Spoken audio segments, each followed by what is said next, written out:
Alright, you might be asking why am I playing Gen 9 music right now? Well, that's to pay homage to, I don't know if I would say the inventor of the post-speed band Ninjask, but definitely somebody who is very, very prominent with featuring the post-speed band Ninjask.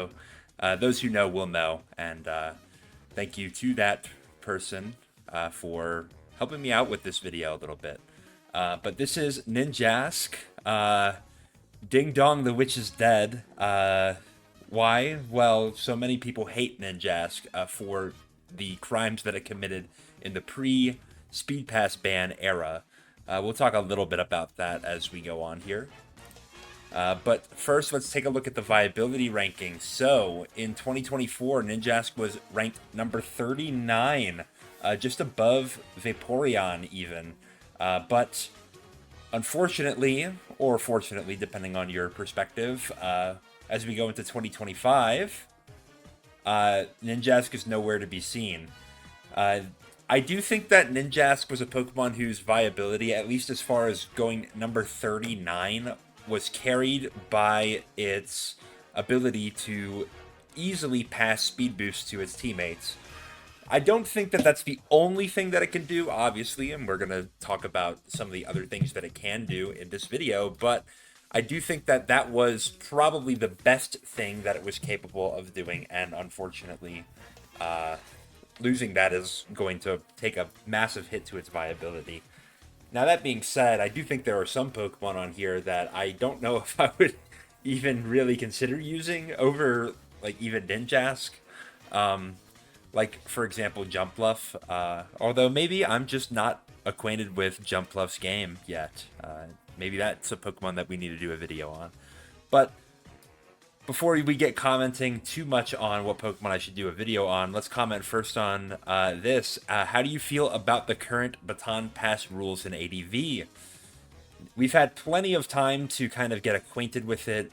Most of Revival was played with Speed Pass banned, so I got a little bit of tournament experience as well with not having to worry about Speed Pass, although I think that Ninjask was going to be banned in ADV with Baton Pass, or sorry, in Revival with Baton Pass anyway. But I do think that it's kind of nice to not have to worry about that, though I do lament some of the collateral damage, particularly Agility Pass Zapdos and Salic Pass Vaporeon were kind of neat, and they're like no longer sets anymore. Although, as much as I thought Vaporeon would get hurt by the ban by some sort of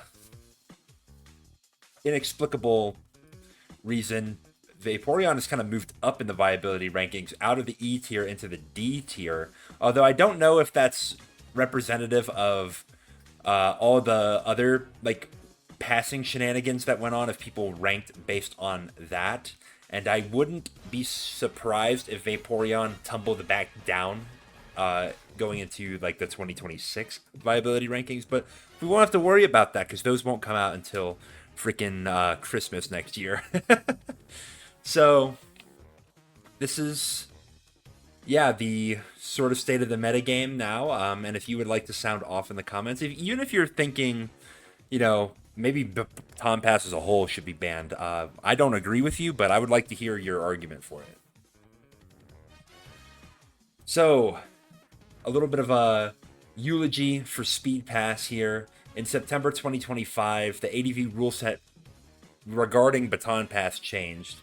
A suspect test was held where all the players who managed to get to 1700 ELO with 82% Gary Xavier or were pre-qualified with specified tournament results were able to vote on whether to continue to allow baton passing with speed boost or ban it. I know some people have some takes about how difficult the suspect test was. I know some higher level players thought that it was too easy to get the Rex, and some not so high level players thought it was too hard. Personally, just gonna comment on it. I think that it was pretty close to right. Yes, it would have been nice if it was not quite as difficult to get there. I was somewhat close. I had 81% GXE at 1600 elo, so I just needed to clutch out like 5-ish more games. But unfortunately, I was not quite good enough to get there. Would I be able to do it now at the level that I am? Maybe. I think I'd have a better chance. But alas, that's not what the reality that we live in. Not that I don't think it would have mattered anyway, even if I did get to vote, because the margin for banning was quite high. It was more than 60% of voters who were in favor of banning. I think they mathematically called the vote early with like about 10 people's votes left to be tallied because it was impossible for them to save Speed Pass. So, yeah. Now we're not allowed to pass boosts or pass anything that could potentially result in a speed boost. That would include, well, the ability speed boost, agility, dragon dance, Salic Berry, Ancient Power or Silver Wind because they have the chance to give you the Omni boost, or Starf Berry, which has a chance to give you a speed boost as well. Although it's not very likely, you're very likely to get something that's not a speed boost out of it. So, yeah, that's just what it is. Here are the Pokemon that I think took a hit. Although, ironically, like I said, Vaporeon kind of went up in viability. I don't think that's... I think it's other things. It definitely made Vaporeon's like lead offensive Salic Pass set worse. I mean, obviously, because you don't have Salic as an option. But it is kind of interesting, though, that it kind of survived that, at least in the eyes of people who are affecting the viability rankings. Zapdos definitely took a hit. Now, I mean, Zapdos is still a fantastic Pokemon and is not going to be even close to considered unviable, despite the fact that it lost Agility Pass.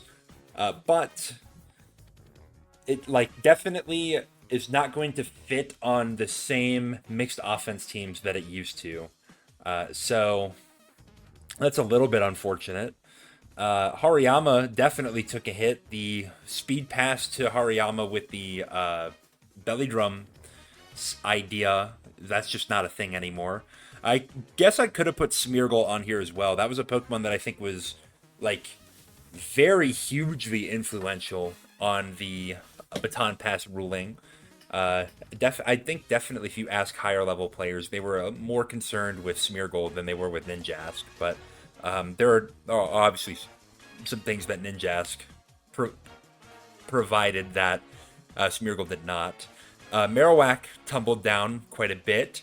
Now, I mean, it's a decent wall breaker, and it can work as a lead, punishing certain things like Tyranitar, but it's definitely not going to be the late game sweeper that it used to be when past a speed boost. And then Ninjask, of course, was the hugest collateral damage to... Well, I mean, I don't know if I would even say collateral, because it was kind of directed towards Ninjask, so... You know, it is what it is. So let's discuss some of the changes to Ninjask in the post-ban era. I don't have it written on the screen here, but I will say one of the things that is really nice about the post-ban era is that we don't have to really worry about Sand Attack Ninjask being a fucking pain in the ass anymore.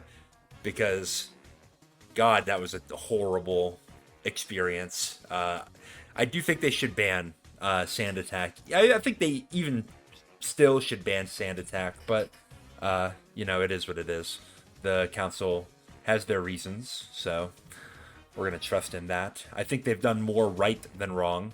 I still like playing the tier, so let's not have too much council slander in the comments, please. But now that Baton Pass plus Speed Boost, the ability, is banned, Ninjask is not allowed to run Baton Pass at all because Speed Boost is its only ability. You know, and this is even if it could do so without passing a Speed Boost. Like, for example, with a Choice Band set, since you're going to be locked into clicking a move and Speed Boost would not be able to be... Baton Pass would not be able to be clicked... except for on the first turn. I guess unless you get knocked off, but then your opponent kind of has to like let you do that. So I don't know. Moreover, Ninjask's best stab move, assuming that it wants hidden power to be a coverage option, is Silver Wind, which would also be banned in conjunction with Baton Pass. So that is like a double whammy on Ninjask not being able to use Baton Pass. So here's Bob Barker telling you to spay and neuter your Jasks. Somebody probably could overlay, you could overlay whoever you want over Bob Barker's face there. That would probably make for a decent meme. But I'm not as talented in Photoshop and didn't want to slander anybody's good name. So just imagine. But I want to note as well that even if we weren't going to use BP on Ninjask, assuming that we were just not even going to have a speed pass sort of team at all, the fact that we can't have BP on Ninjask limits our ability to condition the opponent. What does that mean?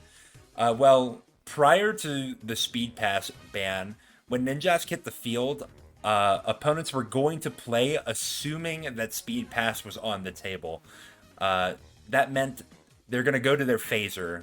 If it's something like Moltres or Skarmory or Suicune or whatever it was, they're going straight to the phaser to try to stop you from being able to pass that. What that meant is that if we were not a speed pass Ninjask, instead if we were going to be like an all-out attacker, we could abuse the fact that they're going to switch to those Pokemon and just attack them. Now in the case of Skarmory, we don't really have a great move to hit it, but in the case of Moltres, if we were running, say, like Hidden Power Rock, we could get some damage on that. In the case of Suicune, again, we don't really have a great move to hit it, but we could always pivot. Knowing that they're going to go to Suicune, we'll pivot into something that can abuse the Suicune, like, say, a Zapdos or some other electric or grass type. Moving on, the question kind of now stands is, what can we still do with Ninjask? Well, the thing that Ninjask has is speed. Not just the ability speed boost, just naturally it is the fastest Pokemon in ADV OU by a long shot. These are the stats for Ninjask, the 5 out of 5 speed. Some Pokemon can get close to that. I'm sure you could find some examples, maybe something like Jolteon, but Jolteon does not nearly have the jumps that Ninjask has, so that makes it a fantastic Pokemon for like the hurdle jumping mini games, like a Hurdle Dash, I think is what it's called. Oh wait, hold on. We're talking about competitive ADV, not Pokeathlon. Whoops. All right, here are the stats that Ninjask has for competitive ADV. 160 speed. That is ginormous. The only Pokemon that is faster than it at this point in Pokemon is Deoxys Speed, which has 180. But obviously that is super duper banned to Ubers, so we don't have to worry about that. In the future, there will be Pokemon such as Regieleki who hit 200 base speed. And I believe that there are some Mega Pokemon that get into the 160-ish range. I don't know which ones come off the top of my head. Is Mega Gallade that fast? I don't remember. Something's that fast. But, yeah, we don't have to worry about all of that because we're playing the based old gen and not a cringe modern gen. I like modern gens from time to time. I just think that ADB is more fun. So, going on, what is Ninjask's competition in the speed department? Well, the next fastest Pokemon are going to be Electrode with a base 140, Aerodactyl and Jolteon, and I guess Crobat at 130. And then, yeah, it's going downhill from there. The next fastest speed tier is 125, which I don't even think I would consider, really. Because the only Pokemon that really get in that speed tier are like Swellow, like particularly niche Pokemon. So I wouldn't even worry about that. So yeah, there we go. But let's play a little game here. How fast does our Jask need to be to outspeed all of these Pokemon on the screen right now? We'll do little Price is Right rules, paying homage to Bob Barker there. from the previous slide. I just want you to put in your comment or whatever how many EVs you need to outspeed these Pokemon. If you think you need a plus speed nature, you can put a little plus next to it, and that's fine as well. So remember, Electrode's base 140, Jolteon 130, Dugtrio's 120, and Gengar's 110. Alright, I'm going to reveal the answers here. For Electrode, you'll need 244 EVs, not a plus nature. You don't need the plus nature at all to outspeed Electrode. So the second fastest Pokemon in the tier, you can still run an Adamant Nature and get away with it with Jask. For Jolteon, 156 EVs will do the trick. For Dugtrio, we only need 68. And for Gengar, we only need 26 IVs. I mean, literally, if you have 0 IVs, Jask will outspeed max speed Gengar, which is insane to think about. But it is kind of cool, though. It gives Ninjask a little bit of novelty there.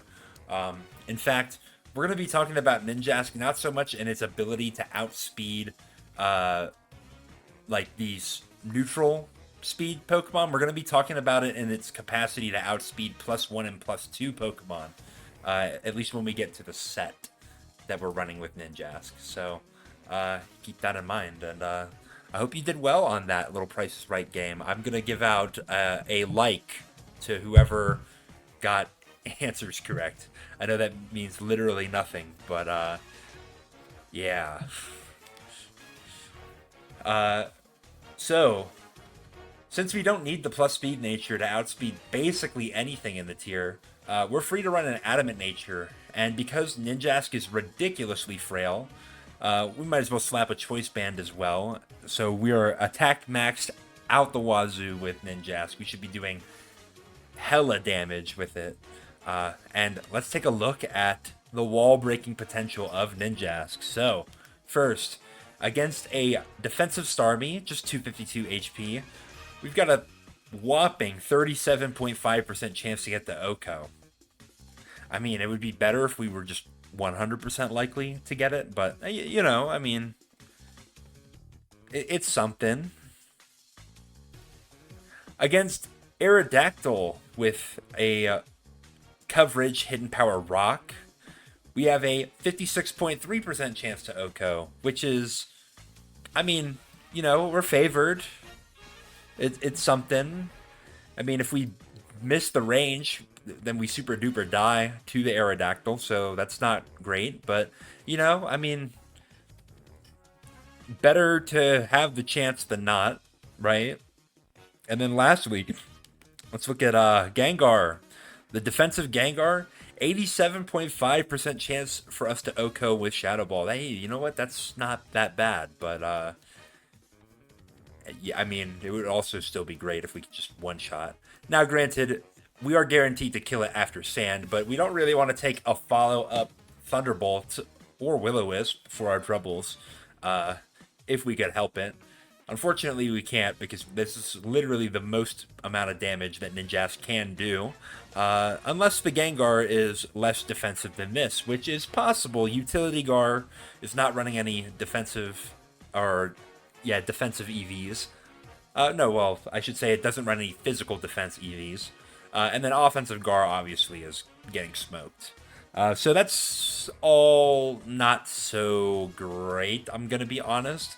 It would definitely be a lot better if we were just getting Okos on these Pokemon. But I will note that, you know, say, not every Starmie is defensive. There are going to be offensive Starmie, and we can one-shot those with Silverwind. Same with Gengar.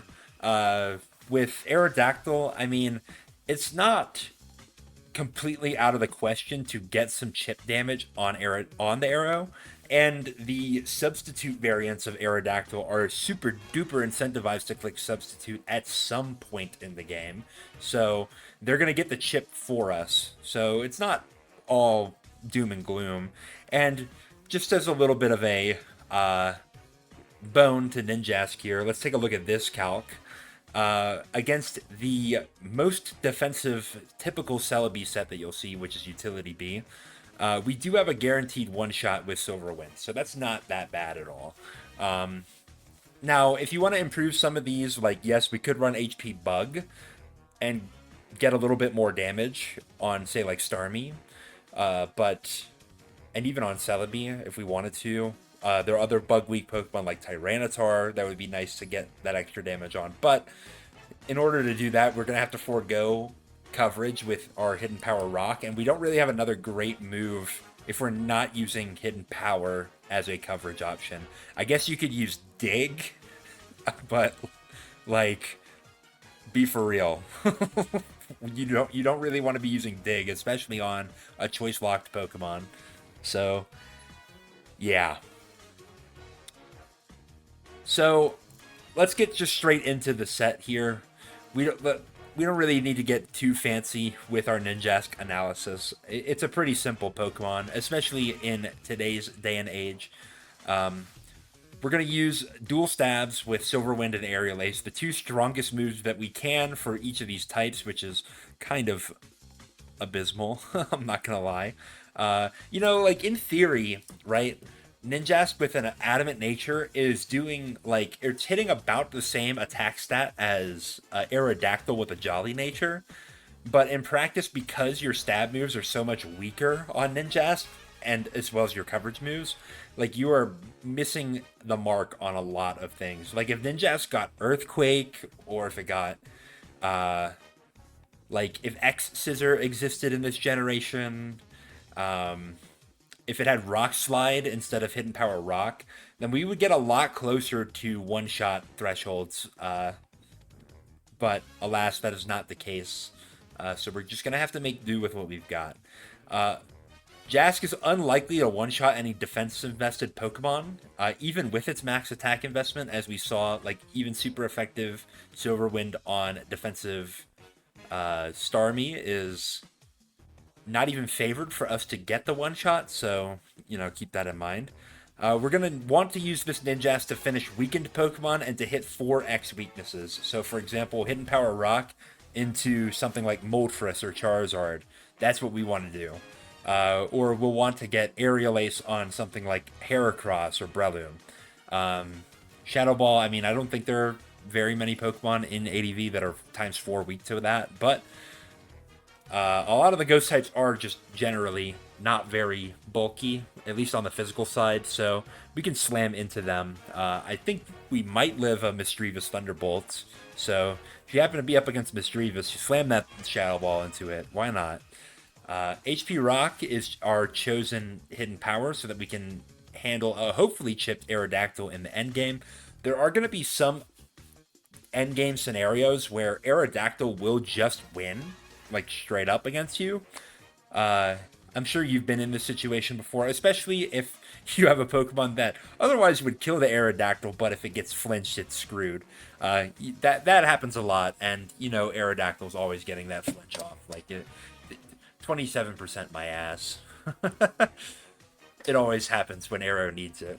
But because Ninjask is faster, we can just completely bypass that, and as long as the Aero has taken some chip, we can pretty reliably kill it with the Hidden Power Rock. Now, if it hasn't taken the chip, you're just going to have to hope you hit that 56% roll. And then you still have the out if you don't, that they could miss Rock Slide, but all being told, I mean, it is what it is. You would rather have a chance to win the game than no chance to win the game, right? In the rare event that a modest Houndoom is seen with Sand on the field, the Ninjask will live a Boosted Pursuit plus Sand. Boosted Pursuit meaning the ×2 damage. That's not really why the Spadef investment is picked, but I mean, that's just like an example of something that could maybe go your way with this. Ninjask is really frail, and I would just expect it to die to any neutral hit. So yeah, I wouldn't really play to have Ninjask take hits really at all. But it kind of just goes to show that putting it in Spadef, at least in my opinion, is going to improve our bulk the best. We could put it in defense instead, but I find that Ninjask is either going to be immune to Earthquake or it's going to be ×4 resistant to a fighting move. And if you're taking any other physical attack, then you're super duper dead. So, yeah, that's why I guess Spadef is preferred here. But the most important thing is this 407 speed stat. Why are we going to 407? That's faster than, obviously, Aerodactyl, who only hits 394. So, like, why not just go to 395? Well, we want to outspeed Pokemon who are getting to +1, like Slack Heracross or +1 DD Ments, who hit 40. Oh gosh, I don't remember for Heracross. It's 269 times 1.5, which I think is 403. No, 405. Something like that. Mence is gonna hit in the like 406-ish range. I think, or maybe Mence hits 405. You know what? Doesn't matter. Bulky DD Tyranitar is the fastest of these, usually, and that hits 406, because it usually goes to 203. So, that's what we're trying to outspeed in particular. Also, Agiligros is an important thing to outspeed, and sometimes Agiligros are creeping upwards, potentially even getting to the bulky DD-Tar speed, in the case that they also need to be sort of like a Salamence answer. So, why not outspeed that as well? I mean, like I said, you're not getting so much utility out of additional defense investments, so we might as well pick the fastest speed that is reasonable for us. If you wanted to, I guess you could be faster than Electrode, but like, if you're gonna lose a game to Electrode because Ninjask didn't outspeed it, then I think your team has other issues to address. Speaking of the team, let's take a look at this. This is, I mean, I'm not the inventor of this team, so like take the name of it with a grain of salt. But I'm calling this Blue Jask because it's blue offense, but we have Ninjask instead of Heracross.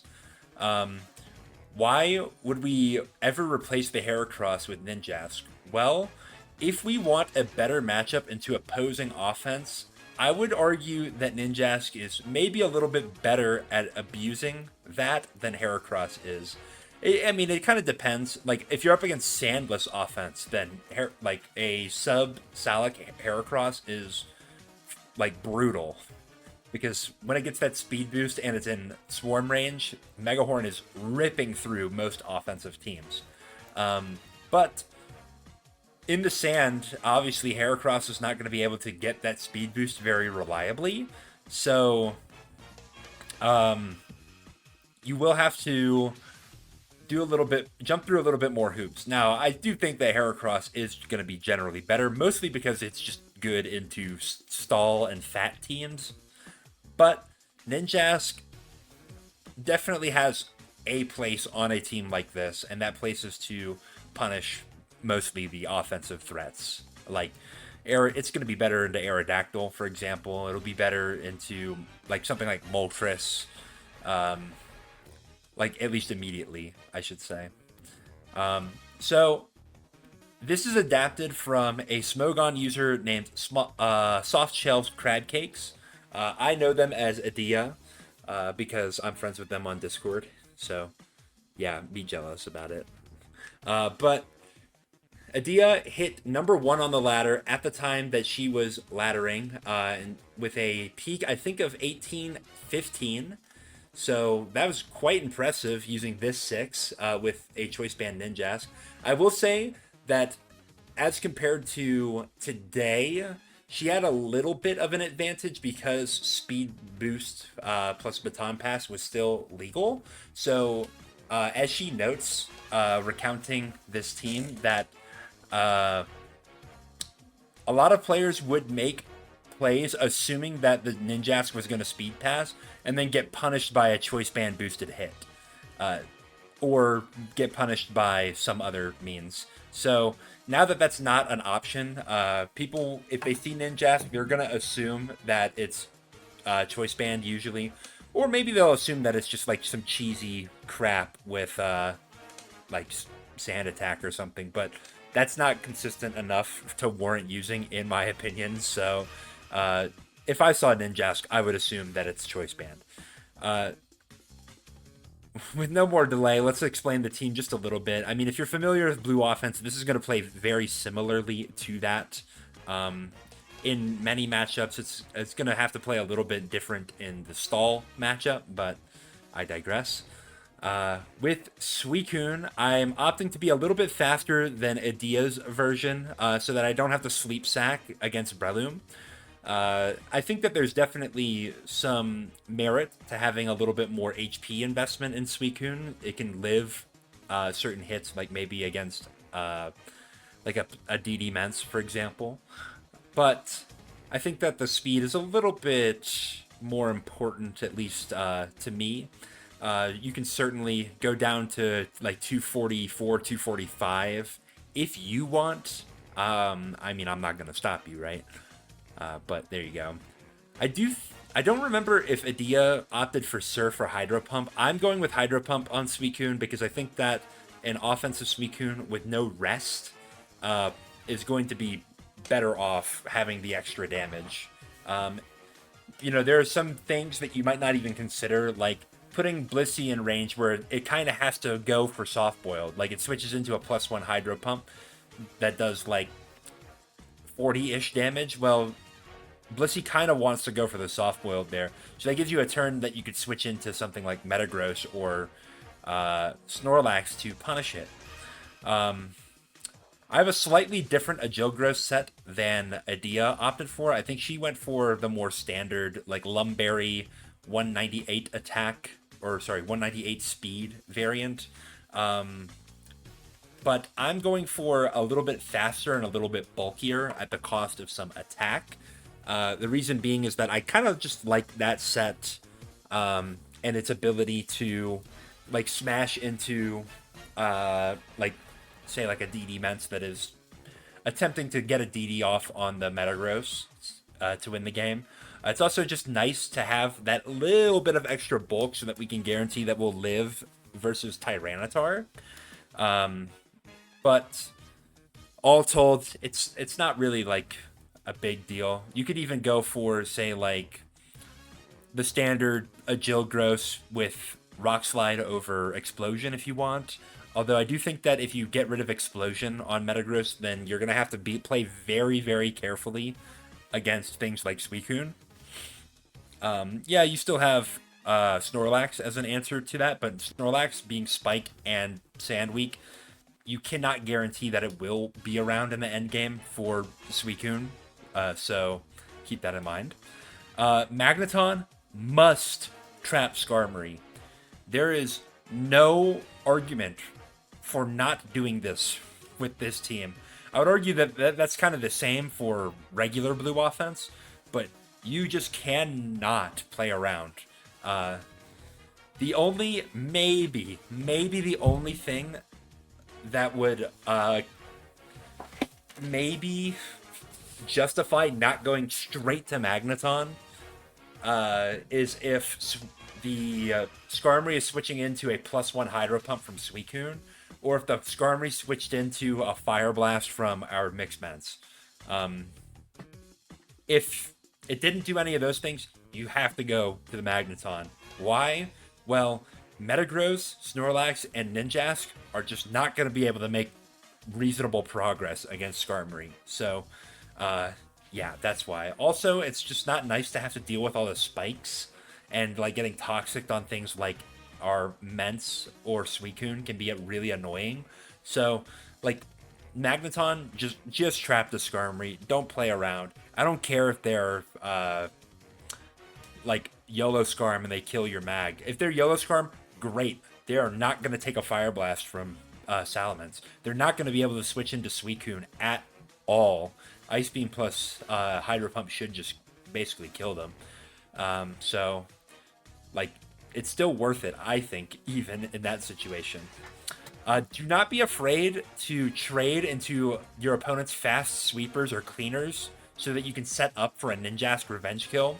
Like, say, for example, they go to Aerodactyl to try to finish off something on your team, like your Mence. If Mence can live a hit, like, say you get the Intimidate off or something, hit a Dragon Claw into that Aerodactyl. That will allow you to just win the game, potentially, with your Ninjask. So, yeah, that's important. Or, like, say the defensive Starmie is coming in to finish off Suicune, because maybe you're, like, really low. Well, you know, get some Ice Beam damage, get some Hydro Pump damage, so that you can get that Ninjask in and threaten the kill right away. Things like that. Now, I mean, I'm not saying just sack your Pokemon, like, for no reason, or just, like, go willy-nilly into things that Ninjask is not very likely to force in and get the damage on. But, yeah, keep that in mind, you know? Ninjask is going to be better off for you if you're able to get chip on things. And since we don't have spikes on the team, then we're going to have to get creative with the way that we get the chip. And if you're playing against Fat or Stall, the Ninjask is very limited in its utility. My suggestion for you is find a Pokemon that you, like, find a Pokemon that you can switch into, say, like, if they have Celebi or something like that, and fish for some Silver Wind boosts.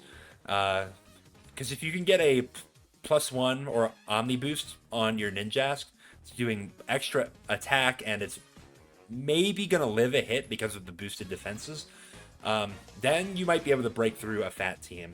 An example of a Pokemon that you can get Ninjask in against versus a Fat team would be like Dugtrio.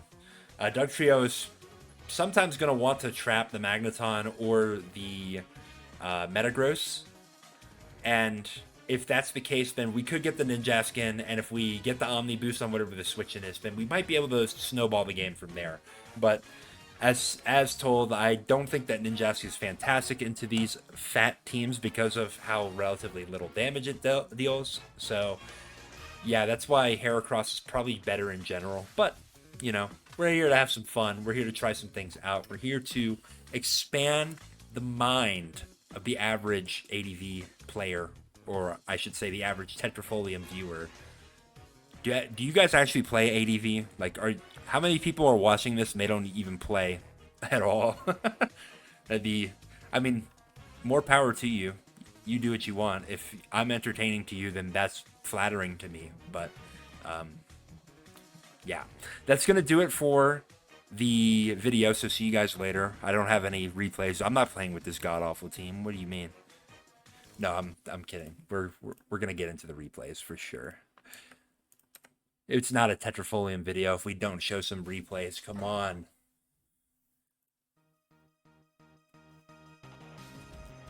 This is one of my favorite battle themes in Pokemon. This is the legendary theme from Pokemon Black and White. You'll know this as probably like the Sword Trio battle theme because it plays when you fight Cobalion, Virizion, or Terrakion. But it also plays when you're fighting Landorus, Thundurus, and Tornadus, so it's kind of cool. I love the section that speeds up and then slows down. And I think that's kind of fitting for Ninjask because when the Ninjask hits the field, it's threatening a kill, and the opponent's going to switch, and you're getting that speed boost. And then you switch the Ninjask out, and then, like, the pressure kind of relieves a little bit. It's kind of that start and stop kind of feeling that this theme is very indicative of. So there you go. There's a little bit of music theory analysis there. Not anything very special, I should say. But let's get into the first game here. We're up against Newt Boy. Interesting name. With a lead Tyranitar into my Suicune. Having watched another gamer that I'm friends with on Discord, Mom's Dump Truck, switch the Suicune out of Georgie's Tyranitar, who just went for a DD on turn 1. I'm not going to even bother risking that, and I'm just going to take my Hydro Pump damage. I get some decent damage on Blissey. Like 21% you might think is not very much, but now this Blissey's going to die to 2 Body Slams guaranteed.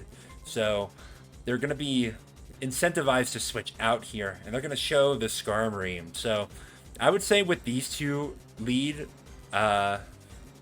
you are definitely going to be expecting a Magneton. My opponent did expect the Magneton and went for Roar right away. But like I said, with this team, you need to force that Skarmory out as much as possible, or like threaten to just straight up kill it with the Magneton. So I'm going straight to Magneton, even if they're going to double. With Suicune in, I'm usually not that afraid of Skarmory wanting to come in, because taking a Hydro Pump, it's going to be like really, really low. Plus, they are not very incentivized to go to Skarmory, since I could just go to Magneton myself. So, anticipating a switch to Blissey, which is the best thing that they have for my Suicune, I go to Metagross. Now, Metagross is going to fire off potentially a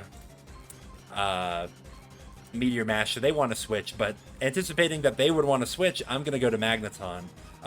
Now, they revealed another Metagross switch in the form of Swampert, so that's not fantastic for me. I'm going to have to hold the momentum sync there. I kind of figured that my opponent might be scared to go to Blissey since I've revealed the Metagross switch in.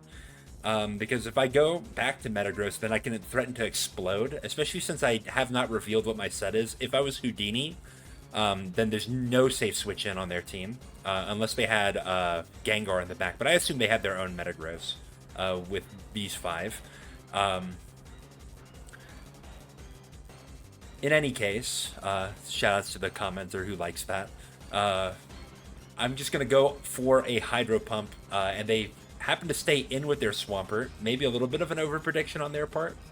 But now Hydro Pump has a role to just straight up kill. I'm going to go for it as they manage to switch the Blissey in.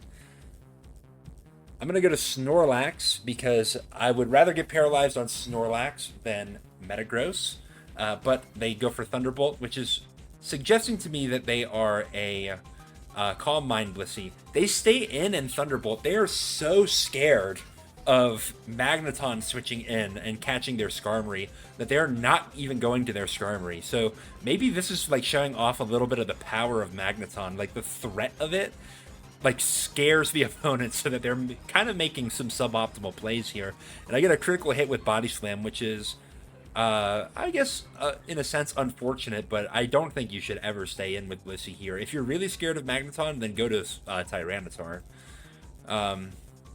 Which they're going to go to now on revenge for the Snorlax, to sort of quell any sort of DD attempt by the Tyranitar. I'm just going to blow my Snorlax up, but they go for Brick Break, and I get the kill on them right away, so that's pretty nice for me. I'm going to go to Salamence, sort of predicting that their own Salamence is the best thing they can switch into from the Double Down. In addition, I have HP Grass to hit Swampert, and I have Fire Blast to hit Skarmory, so it kind of deals with all the revealeds. I am revealed to be faster, so I'm just going to take my Dragon Claw, and I get the kill straight up, which is nice. Last mon for them is actually Aerodactyl, which is pretty reasonable. I'm going to sack off my Suicune, who is too low to really do anything, and they stayed in and went for Earthquake. This gives me an opportunity to go to either Salamence or Ninjask. My thought process here is that I'm going to go to Ninjask because Ninjask is hard-walled by Skarmory, and I'm going to make a crazy play right here, which is to go to Magneton on the Earthquake from Aerodactyl as they go to Skarmory. And I managed to get the trap on turn 18, which is fantastic for me. I'm going to go for a Toxic into Swampert. It's the only thing that Magneton can really do at this stage. I don't really need it to be my Rock Resist since I have a 100% healthy Metagross. And even if it was my quote-unquote Rock Resist, it's not a very good one. So, unfortunately, I miss, but we'll call it even for the crit on Blissey. Now Salamence is in. I'm going to HP Grass, which is going to get the damage that I need on Aerodactyl for HP Rock to get the kill. So that's fantastic. I'm going to go to Metagross, catch the Rock Slide, which is really nice. and then I will just Earthquake down on the Swampert. I think at this stage I was using a slightly different Metagross set than previous. I think this is a variant with Lumberry, which is why you don't see any leftovers, but, you know, it is what it is. I go for a Meteor Mash, predicting them to go for Protect, and now I can just blow up. Because they're going to have to go for a double Protect to stop that. I'm going to go to Salamence to get the Intimidate drop on it. I really could have just went to Ninjask and won the game from here. But I'll go for Dragon Claw. I don't quite get the kill, and Rock Slide could kill me, and then Ninjask will outspeed and kill. But they miss Rock Slide, and I just get the kill with Salamence. So I probably should have just went to Ninjask and got my featured Shipmon aura there. But such is life when you are not clip farming first and playing to win second. But yeah, I mean, Ninjask, it didn't really do much this game. It didn't even click a move, but the sort of threat of Ninjask doing something to this team in the end game kind of forced my opponent's hand to go to Skarmory, which allowed for the Mag Trap. And then even in the case where this Aerodactyl breaks through my Salamence, Ninjask was there to guarantee that it would beat this Aerodactyl in the end game. So that's kind of cool. Very few Pokemon would have been able to do all of that. And in fact, if this was Heracross, assuming that literally everything went the same, although I don't think it would have exactly went the same because I probably would have used Heracross a little earlier in the game, but I digress. Heracross would not have guaranteed a win against Aerodactyl there. I would have had to dodge a Rock Slide flinch in order to make that work. So, yeah. Go on to the next game here. We're up against Polonio M.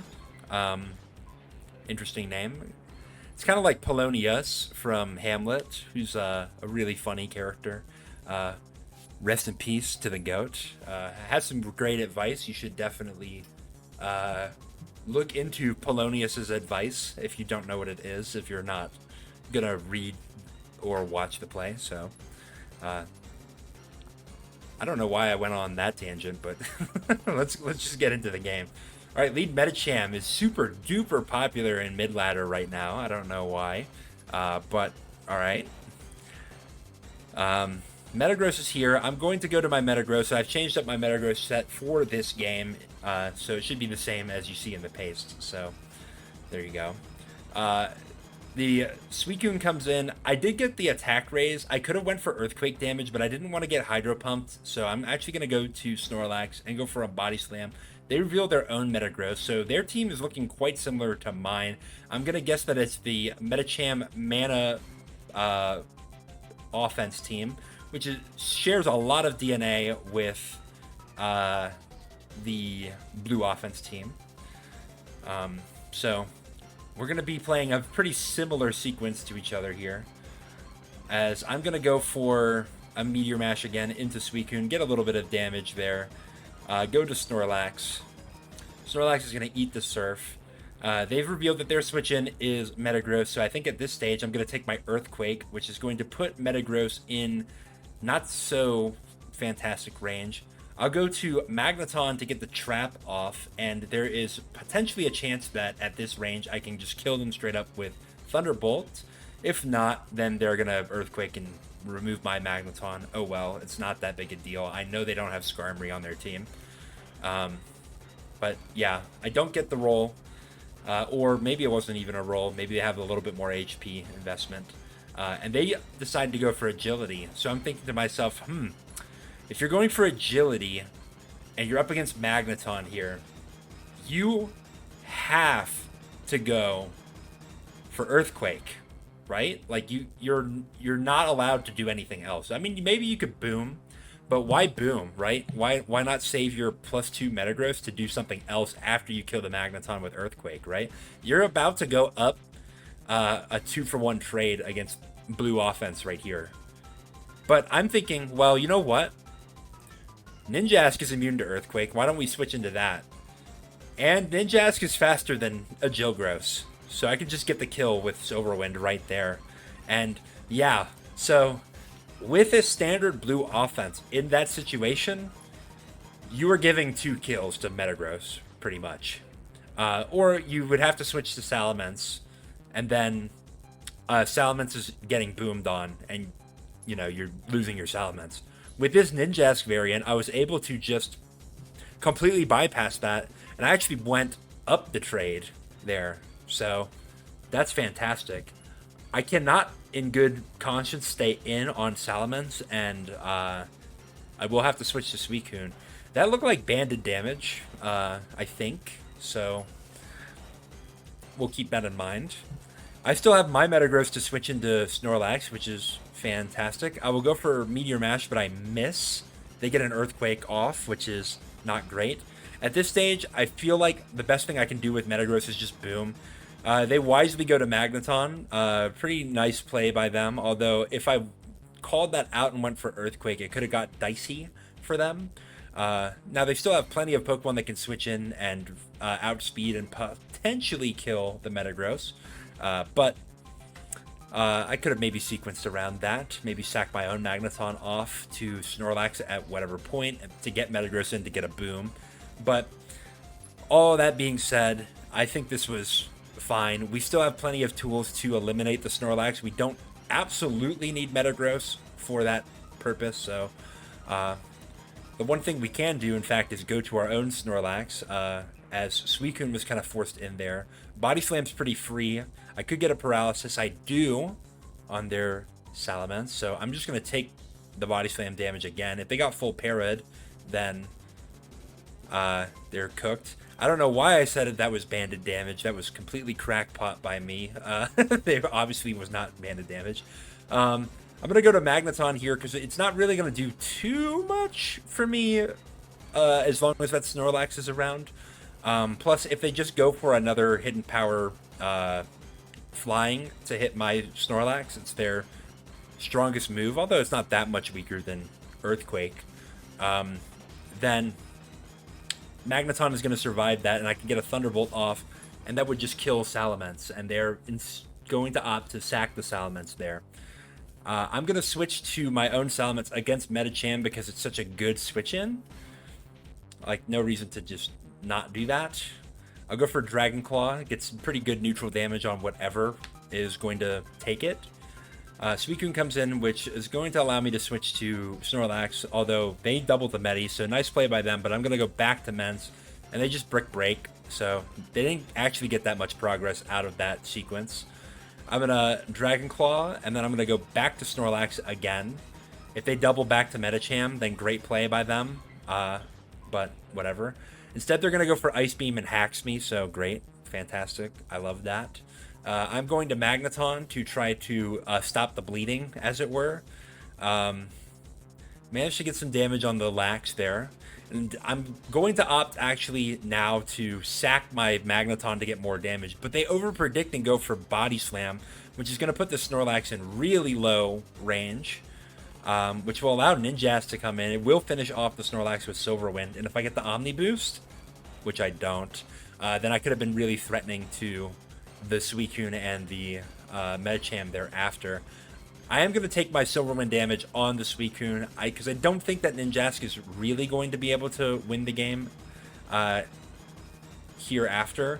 But they go for Calm Mind and allow themselves to get down to 17%, which is definitely dead to Hidden Power Grass.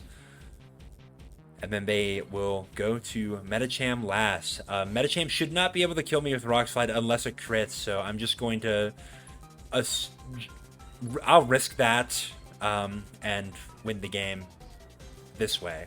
I think it could have potentially been a throw if I had switched out and the Medicham went for Substitute, so I was more than willing to just take the Dragon Claw damage as it was right there, and then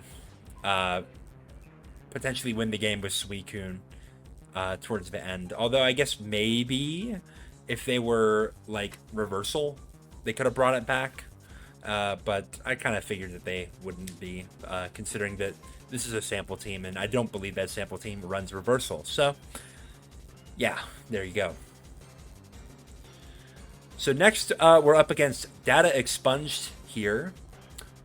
And I'm going to lead with Tyranitar. Wait, what is this? Am I baiting you guys? I'm just switching the team up on you?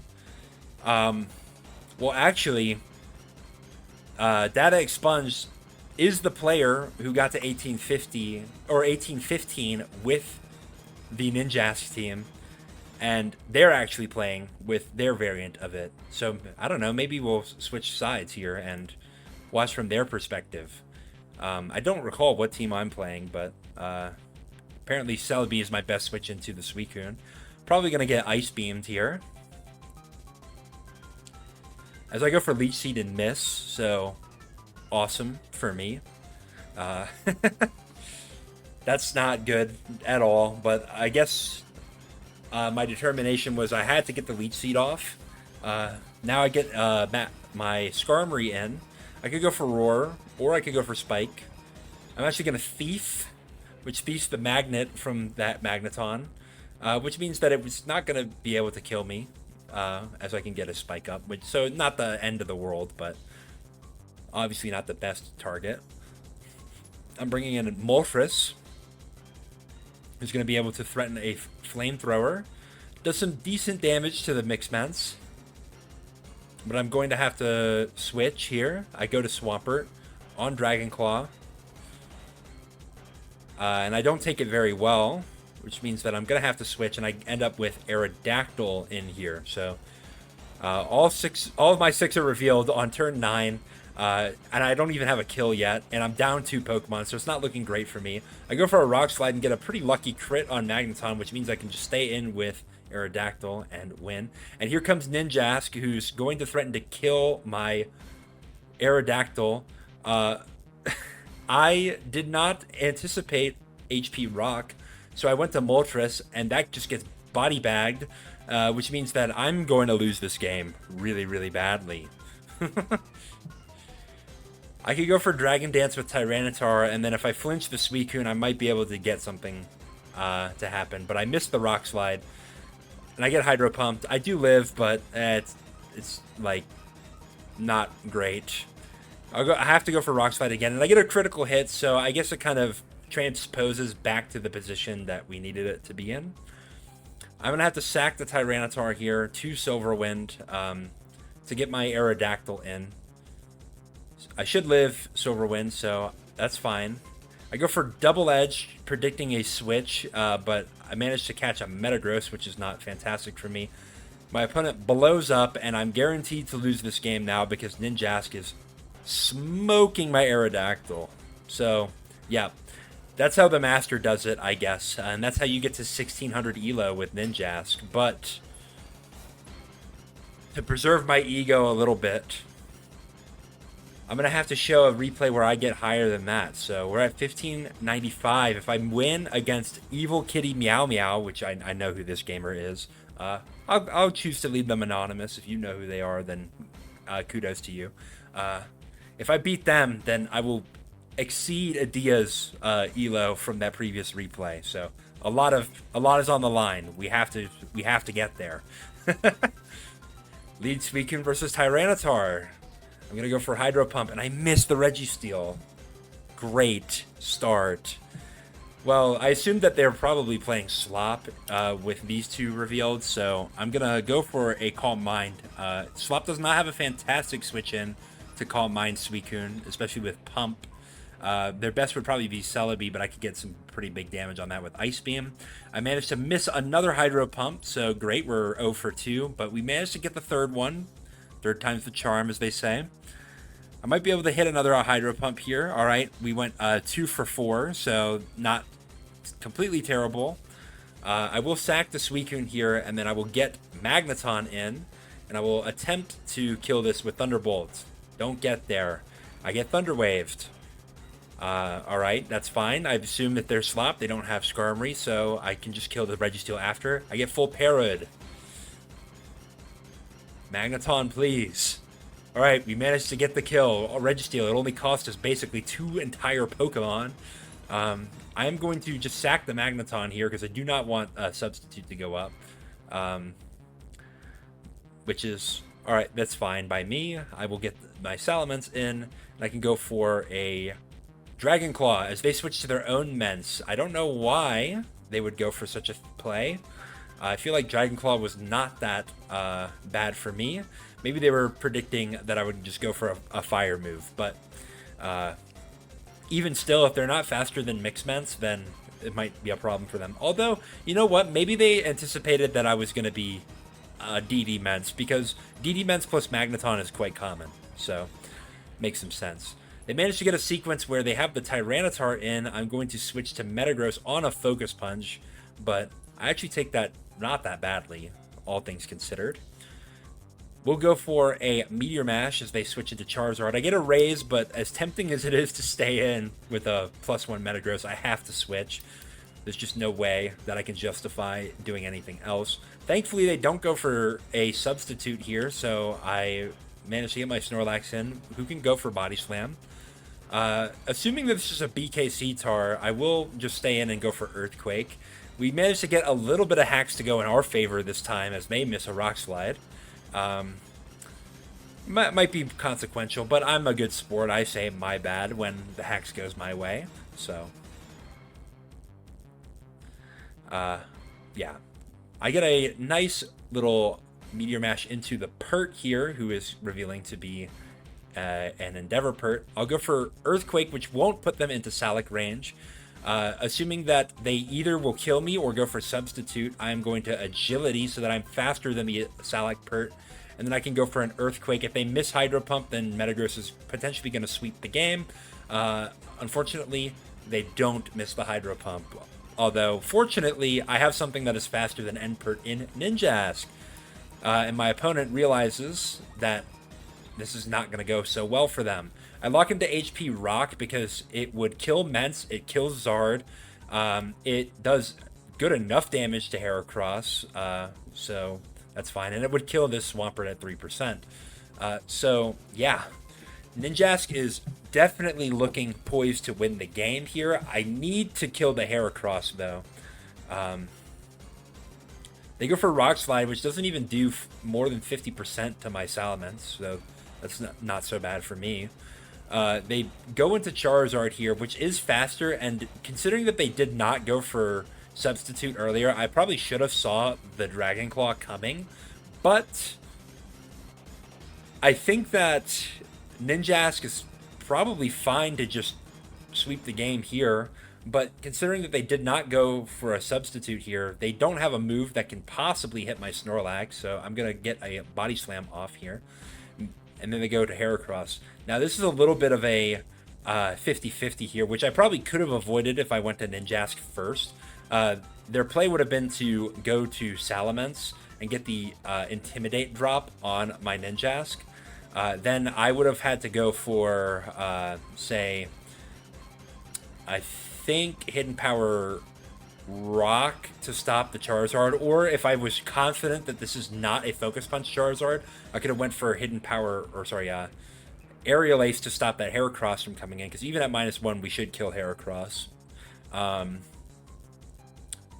then Snorlax would deal with Charizard. I think that would have to have been the play. Instead, I end up in a 50-50, and I managed to navigate pretty well around it.